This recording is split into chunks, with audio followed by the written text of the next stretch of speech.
Se inscreva no canal, deixe o seu comentário, ative o sininho e dê o like.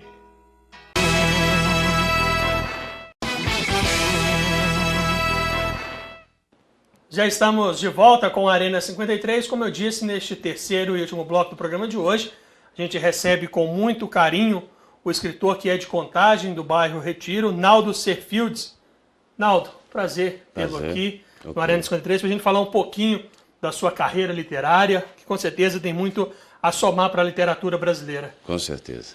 Naldo, como é que começou a sua paixão pela escrita? Como é que foram as primeiras palavras transferidas para um papel? A minha paixão pela literatura começou pelo seguinte fato. Meu pai ele era muito exigente com a gente. Aí ele, numa década aí, a gente arrumou umas namoradas aí, não deu certo, ele pegou. Aquela expressão, ele me mandou embora de casa. Só que dele mandar embora de casa, ele pegou e citou uma palavra que eu não seria homem para ele, porque meu pai ele é sistemático, entendeu? Ele tinha aquele jeitão dele, né, duro, mas é pai. Só que automaticamente eu acabei confundindo a situação, porque quando ele me mandou embora, a minha vontade era de morrer, de tirar minha própria vida.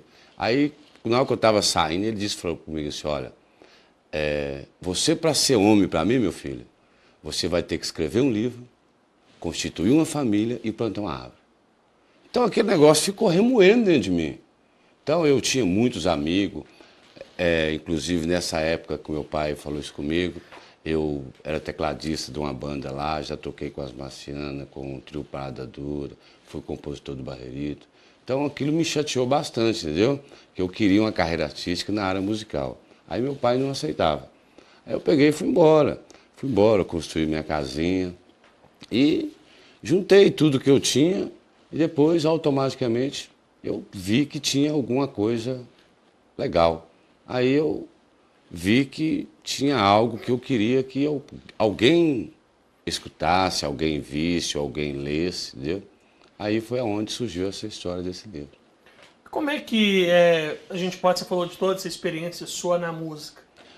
Porque você teve essa passagem pela música. Tive. Como é que você conseguiu trazer essa bagagem, essa experiência musical? Uma música não passa de uma poesia, né? Não passa de uma poesia. De uma poesia, você trazer a música cantada para as páginas dos livros. É pelo fato porque nós tínhamos um grupo de 8 pessoas. Então, quer dizer, cada um deles naqueles períodos começou a desenvolver alguma atividade diferente.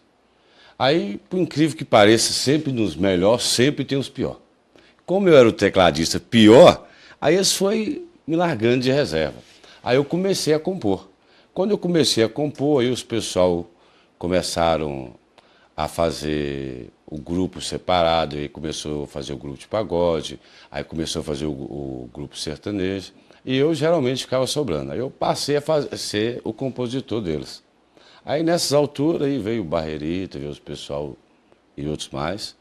Aí eu comecei a ver que eu também tinha que evoluir. Aí eu lembrei o que meu pai falou comigo. Aí eu ia para o serviço, eu escrevia, voltava do serviço, eu escrevia. Eu estava no horário de almoço, eu escrevia.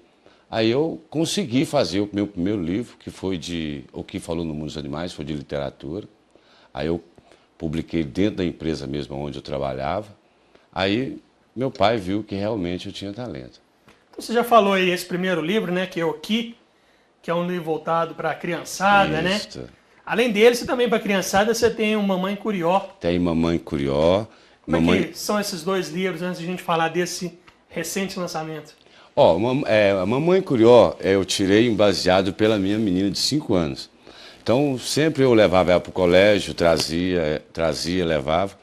E ela sempre gostava de cantar uma musiquinha sobre um sapinho cururu.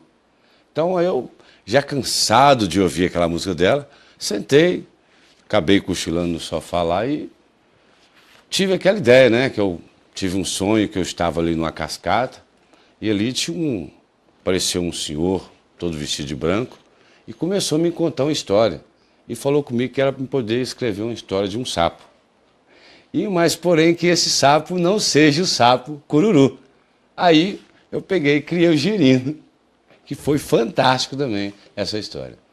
Agora a gente pediu o Rafael para mostrar aqui pra gente esse novo título seu, que é Amor de Adolescente. Amor de Adolescente. Do que fala esse livro, Amor de Adolescente? O Amor de Adolescente é um livro, assim, que conta uma história de um adolescente, né, que apaixonou com a sua idade lá, de 12 anos de idade, e por uma menina de uma sociedade bem alta, e ele, né, por ter uma classe bem mais inferior à do que ela, e o pai dessa menina jamais aceitaria esse romance, né?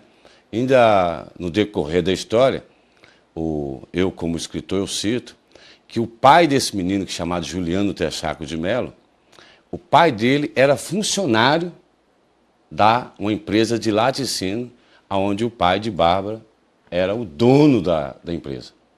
E ele jamais aceitava que a filha dele namorasse qualquer uma pessoa. Ele queria que a filha dele namorasse, né, uma pessoa que tinha um índice muito grande. E o pai desse rapaz, ao ficar sabendo que o menino foi rejeitado, foi conversar com o dono da empresa, que era o chefe dele, a respeito do namoro dessas crianças. Aliás, nem é criança, é adolescente, né? E ele não aceitou. Então, pelo fato, quando ele descobriu que o adolescente se tratava do filho de um empregado, então automaticamente ele mandou o pai embora. Aí o pai pegou todo o investimento que tinha e cadastrou o menino na faculdade, onde a Bárbara estudava, e o menino também, né, o bom filho, não queria aceitar porque era vamos supor assim, toda a riqueza que o pai tinha, toda a fortuna que o pai tinha adquirido, o pai investiu nele. E ele encarou esse fato, foi estudar, mas quando chegou o ponto determinado, ele recebeu uma notificação do Exército, convocando ele para ser um soldado.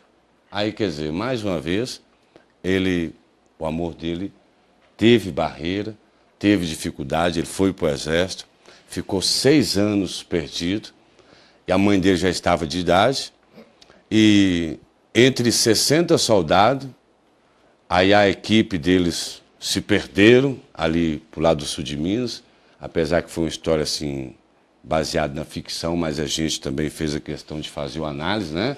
Então eles começaram a sobreviver lá na mata, buscando mandacaru para poder matar a sede, pegando os animais, comendo da maneira naturais, porque eles foram para investigar se realmente havia um rumor de guerra para aquele lado de lá. Aí a ordem que Juliano teve, né, porque Juliano era um aspirante, então como ele se perdeu, ele ficou no alto comando. Aí automaticamente ele começou a incentivar os pessoal como deveria se alimentar, né? Todo o suplemento que encontrasse seria consumido de maneiras naturais, sem vestígio de pólvora, sem vestígio de rastro, sem vestígio de fogueira, sem vestígio de nada. Quer dizer, então a vida dele foi um tremendo sofrimento. Só que, porém, o que dava força para ele era uma pulseira que ele havia ganhado dessa menina ainda na juventude, ou mesmo ainda na adolescência dele.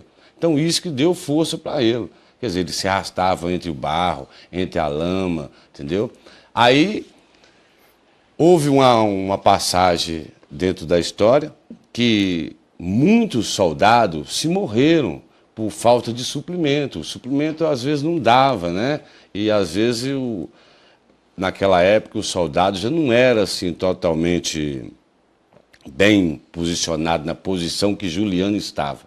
Então, aí Juliano deixa eles em um local mais seguro e sai à procura de socorro. Aí eles vagam por um longo tempo, aí ele localiza uma ONG, né, que acaba ajudando a eles a se socorrer daquela tragédia que eles haviam se perdido. E quando ele retorna ao quartel, aí ele já foi nomeado, né, com uma graduação bem mais elevada, e por ser um simples aspirante, ele passou a ser o coronel Juliano Texaco de Mello.